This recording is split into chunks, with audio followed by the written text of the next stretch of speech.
Inua macho yako juu, utazame angani.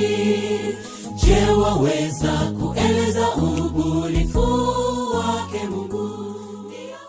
Je, umewahi kujiuliza kwamba kuna tumaini ambalo macho ya mioyo yetu huona? Karibu katika mfululizo wa masomo ya kesha ya asubuhi leo, Ijumaa, Aprili 17, 2026. Somo la leo linasema kwa macho ya imani. Waefeso 1:18 inasema, macho ya mioyo yenu yatiwe nuru, mjue tumaini la mwito wake jinsi lilivyo, na utajiri wa utukufu wa urithi wake katika watakatifu jinsi ulivyo. Sifa ya juu kabisa ya akili haiwezi kuchukua nafasi ya usahili wa kweli wa uchawi Mungu wa kweli. Biblia inaweza kusomwa kama vile tu tawi la sayansi ya binadamu linavyokuwa, lakini uzuri wake, ushahidi wa nguvu ya kuiokoa roho inayoamini, ni somo ambalo halichunguzwi namna hiyo. Ikiwa utendaji wa neno hauoneki maisha, basi upanga wa roho bado haujaujeruhi moyo wa asili. Unakuwa umefunikwa katika ubunifu tu wa kishairi. Hisia za mhemko zimeifunika kiasi kwamba moyo haujahisi vya kutosha ubora wa makali yake kutoboa na kukatilia mbali madhabahu ya dhambi ambapo nafsi inaabudiwa. Macho ya mioyo lazima yaangaziwe, ndipo moyo na akili zitaletwa kufikia mapatano na Mungu ambaye ni ukweli. Yeye amtazamaye Yesu kwa jicho la imani haoni utukufu ndani yake mwenyewe, kwa kuwa utukufu wa mkombozi unaakisiwa akilini na moyoni. Upatanisho uliopatikana kwa damu yake unatambuliwa, na kuondolewa kwa dhambi humhamasisha moyo kutoa shukrani. Akiwa amehesabiwa na Yesu, mpokeaji wa ukweli anabidizishwa kujisalimisha kabla ya Mungu, na anawekwa katika shule ya Kristo ili kwamba amjifunze Yesu ambaye ni mpole na mnyenyekevu wa moyo. Maarifa ya upendo wa Mungu unaenezwa kila mahali moyoni mwake. Anatamka, upendo wa ajabu, wema wa ajabu. Akizingamania ahadi kuu kwa imani, anakuwa mshirika wa asilia ya Mungu.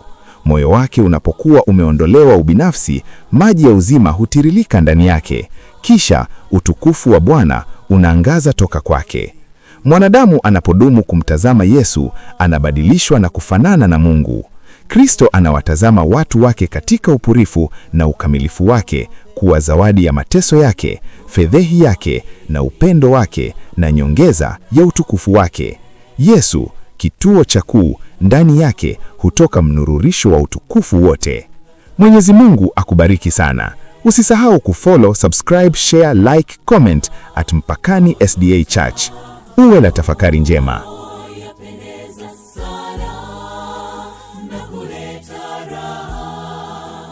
Sifa kwake aliyebuni moyo wangu, shangilia kazi zake Muumba wako.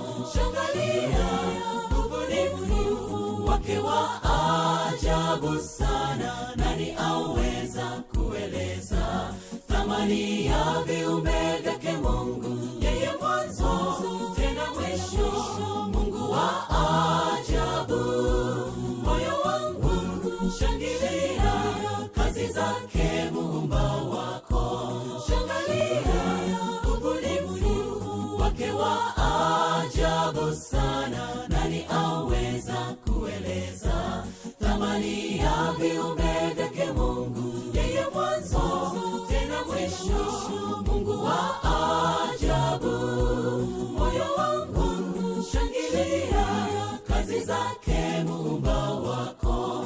Shangilia ubunifu wake wa ajabu sana. Nani aweza kueleza thamani ya viumbe vyake Mungu? Yeye mwanzo tena mwisho, Mungu wa ajabu.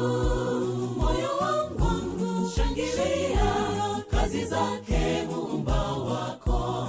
Shangilia ubunifu wake wa ajabu sana. Nani aweza kueleza thamani ya viumbe vyake Mungu?